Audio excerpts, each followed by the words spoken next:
dice la Constitución en el 115, entre legisladores, magistrados y abogados.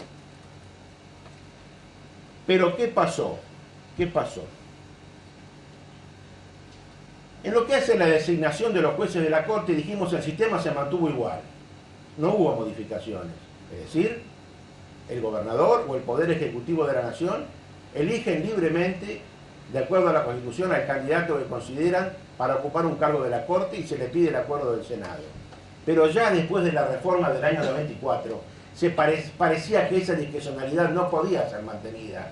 Había otras exigencias por parte de la gente, del pueblo, que exigía que el presidente o el gobernador no pueda tener una discrecionalidad absoluta y tenga que fundamentar razonablemente en la persona de quien nombraba. Por eso, nosotros, en nuestro pequeño tránsito por la Secretaría de Justicia de la provincia de Buenos Aires, a principios del año 2002, hicimos un anteproyecto de ley estableciendo una reglamentación legal de la designación de los jueces de la Corte, del Procurador y Subprocurador de la provincia, propiciando que esas designaciones se efectuaran por audiencia pública en el Senado, con amplia publicación de los antecedentes personales y profesionales del postulante por 3 días, dando posibilidad a todo el pueblo de hacer observaciones fundadas en plazo de 15 días. La iniciativa, en un anteproyecto de la subsecretaría, lamentablemente no se concretó en un proyecto elevado a la legislatura. Pero posteriormente fue receptada también por el bloque radical de diputados. Un diputado radical me llamó a mi estudio y me dijo: doctor, ¿usted tendría algún inconveniente en que diputados, en que el bloque radical recepte su proyecto que hemos tomado conocimiento? Y no, ningún inconveniente, queremos que salga, no que sea solamente nuestro. Lo presentaron y tampoco salió. Al poco tiempo, ni bien asumió la presidencia el doctor Kirchner, el Poder Ejecutivo de la Nación, por decreto 222 del año 2003, receptó esa inquietud y reglamentó la facultad del Poder Ejecutivo Nacional para el nombramiento de los magistrados de la Corte, con acuerdo del Senado, en un mecanismo similar: publicación de los antecedentes por 3 días, colocación en la página del Ministerio de Justicia de los antecedentes, posibilitando observaciones por parte de los interesados y una audiencia pública en el Senado. Como consecuencia, aplicando este mecanismo, se designaron a los 4 últimos jueces de la Corte, doctores Zaffaroni, Hayton, Lorenzetti, Argibay y el procurador doctor Righi. Precisamente por haber seguido ese procedimiento sano, que fue el primero que se instauró, tal vez cuando se estaba acumulando poder, la Corte goza hoy de general confianza y no es cuestionada, general. Pero no sucede lo mismo con los jueces de los tribunales inferiores, de la justicia nacional y federal, que se encuentran sometidos a presiones políticas y frecuentes acusaciones ante el jurado de enjuiciamiento por cuestiones que muchas veces no se relacionan con su buen desempeño como magistrados. ¿Por qué la Corte goza de prestigio y los tribunales inferiores se verán quejados? Porque la reglamentación del Consejo de la Magistratura no se siguió el sentido de la despolitización y de la cristalización que se hizo en el decreto 222 cuando recién se estaba iniciando la gestión. Veamos qué pasó.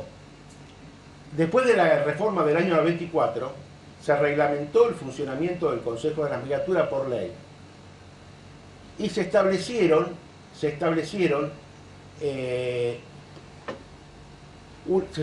una integración que no es tan equilibrada como debería serlo.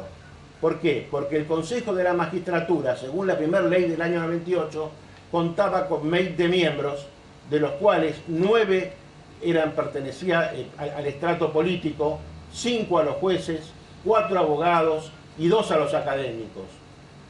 Es decir, que un 45% de ese cuerpo estaba en manos de los sectores políticos, aquello precisamente la reforma había intentado despolitizar.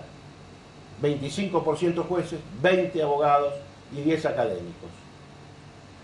Eso es una primera reforma del año 98. Acá tenemos un diagrama, un esquema donde vemos que casi la mitad del Consejo está integrada por representantes políticos. Una parte bastante importante por los jueces, pero menor, y después abogados y académicos. Pero ¿qué pasó? En el año 2006, por ley 26.080, se modificó la integración tanto del Consejo de la Magistratura como del Jurado de Enjuiciamiento y se acentuó la politización. De los 20 miembros se reducen a 13 miembros, pero la integración y el dominio político se acrecienta. 7 de los 13 miembros pertenecen al estrato político, 3 a los jueces, 2 a los abogados y 1 a los académicos, es decir, el 53% al sector, al estrato político, el 23% a los jueces, el 15% a los abogados y el 7% a los académicos. Acá tenemos el cuadro y vemos como ya más de la mitad de la integración de los integrantes responden al estrato político. Si esto es equilibrio, yo no lo entiendo. Se nos dice, cuando hemos peleado en la reglamentación de las leyes en la provincia de Buenos Aires, que no se establece igualdad. No establece igualdad entre los sectores. Equilibrio. Está bien, no es una igualdad estricta entre los 3 estratos, pero equilibrio significa que ninguno tenga más peso que el otro. Y tanto por la instrumentación como por la reglamentación en lo que hace a la toma de las decisiones, en la órbita nacional, la preponderancia de los sectores políticos es trascendente.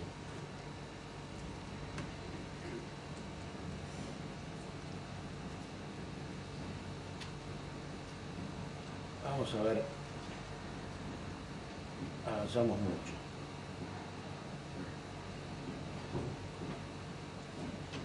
¿Cómo hacemos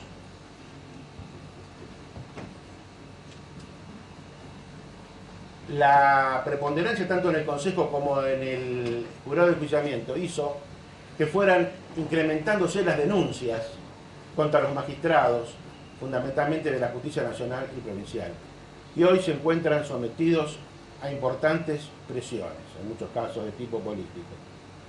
Así las denuncias, que en el 2013 eran 1, en 2004 1, pasaron a 13 en el 2005,